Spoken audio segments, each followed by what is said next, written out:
Maka berubahlah lewat sholat ini, lewat latihan ini, semua kegiatannya berubah, didorong menjadi amal soleh. Karena itu, setiap orang yang sholatnya benar, yang pertama dianugerahkan oleh Allah kepada orang sholat itu bukan dunia. Bukan dunia. Tapi perubahan perilakunya menjadi lebih baik.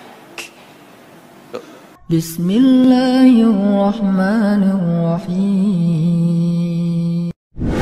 Bismillahirrahmanirrahim. Assalamualaikum warahmatullahi wabarakatuh. Apa kabar teman-teman semua?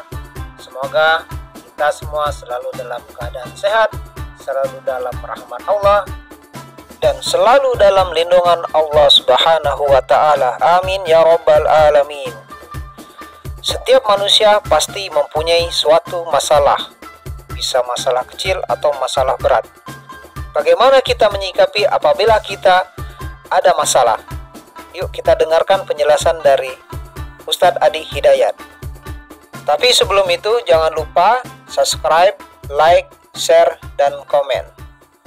Selamat mendengarkan. Di sholat itu kalau dikerjakan bisa berdampak pada percepatan terkabulnya doa. Minta apapun dijawab sepanjang maslahat. Makanya nanti untuk umat Nabi Muhammad, jangan tunggu panggilan sholatnya adalah panggilan langsung dari Allah. Minta, punya masalah apa? Aku selesaikan, kata Allah. Di sholat itu bukan main-main, bukan beban, bukan sekedar kewajiban, tapi kewajiban yang dipaksa untuk membahagiakan kita. Kalau Allah nggak sayang, nggak akan disuruh sholat. Pak, Bu, itu panggilan sholat. Perhatikan panggilan pertamanya, Al-Baqarah ayat 45. Wasta'inu bis sabri wassalah. Kata Allah, hei hambaku, kalau engkau punya masalah, sabar dulu, terima. Karena aku titipkan masalah itu kepadamu untuk meningkatkan kualitas hidupmu, bukan ingin membebanimu. Dan tidak mungkin aku uji engkau dengan masalah itu kecuali engkau mampu mengatasinya. La yukallifullahu nafsan illa wus'aha. Nah sekarang bawa itu lewat sholat, minta solusi kepada Allah, terima dulu dengan sabar. Setelah itu belajar untuk meningkatkan kualitas hidup, dan bawa lewat sholat, minta solusi. Ternyata saat kita menunaikan sholat, itu diperintahkan oleh Allah, minta punya masalah apa. Makanya kita katakan, begitu Allah perintahkan, wasta'inu bis sabri wassalah. Hei, kalau punya masalah, terima dengan sabar, minta tolong, minta solusi kepada Allah lewat sholat. Maka ketika kita minta, kita robah kalimatnya dari wasta'inu, kata perintah, menjadi bentuk permohonan, fi'il mudhari. Iyyaka na'budu wa iyyaka nas.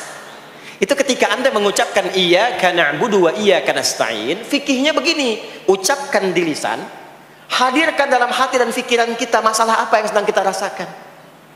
Minta kepada Allah solusinya. Minta. Jadi bukan sekedar diucapkan. Karena hadis qudsinya berbunyi begini, hadis qudsinya. An Abi Hurairah radhiyallahu ta'ala anhu qala, qala Rasulullah sallallahu alaihi wasallam, qala Allah azza wa jalla, Allah berfirman. Saya langsung saja ke bagian kalimat iyyaka na'budunya.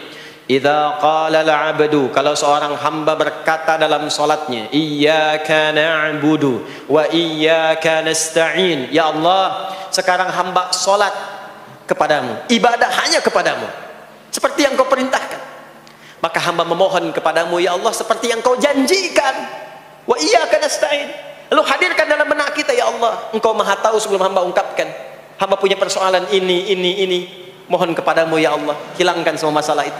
Berikan hamba solusi yang terbaik. Berikan hamba keberkahan darimu. Itu sekilas hadir dalam jiwa kita. Maka apa yang terjadi? Qala Allah azza wa jalla, dijawab kalimatnya itu, hadza baini wa baina 'abdi wa li 'abdi ma sa'al. Ini perjanjian antara aku dengan hambaku. Kalau hambaku benar sholatnya sampai kalimat ini, apapun yang dia mintakan sekarang, aku akan kabulkan. Sepanjang itu ada maslahat untuk dirinya. Dicontohkan itu oleh Nabi Zakaria. Beliau itu minta saat berdiri, Pak, bukan saat sujud. Dimulai dari berdiri, nanti akumulasinya saat sujud. Itu berdiri aja, kalau benar mintanya dikabulkan. Tidak menunggu selesai sholat. Dan ada fikihnya, nggak sembarangan, ada fikihnya nanti. Ada fikihnya, ya, ada tuntunannya. Poinnya adalah sholat itu solusi. Makanya jangankan Nabi yang tadi saya sebutkan, Nabi Ismail itu saking pentingnya sholat, wasiat beliau yang diviralkan di Al-Quran untuk semua keluarganya sholat. Ada di Quran surah 19 Maryam ayat 55. wa kana ya'muru ahlahu bis-shalah. Kata Allah, dan tercatat Ismail itu pernah berwasiat meminta semua keluarganya, hei, salat, salat, salat. Semua salat. Para nabi salat, para rasul salat. Anda bukan nabi, bukan rasul, nggak mau salat. Dan pengen mudah hidupnya. Pengen masuk surga Firdaus lagi. Anda sehat. Jadi ini pentingnya salat itu bukan cuma kewajiban, tapi diwajibkan, dipaksa dengan wajib itu supaya bahagia, supaya falah. Makanya kalau ada panggilan azan, cara memahaminya ini falah. Oh, ini solusi saya di sini nih. Kebahagiaan saya ada di sini. Kesuksesan saya ada di sini. Ya, makanya ketika dipanggil oleh muadzin, hayya 'alas shalah, labbaik, siap saya. Di sini. Ini poinnya.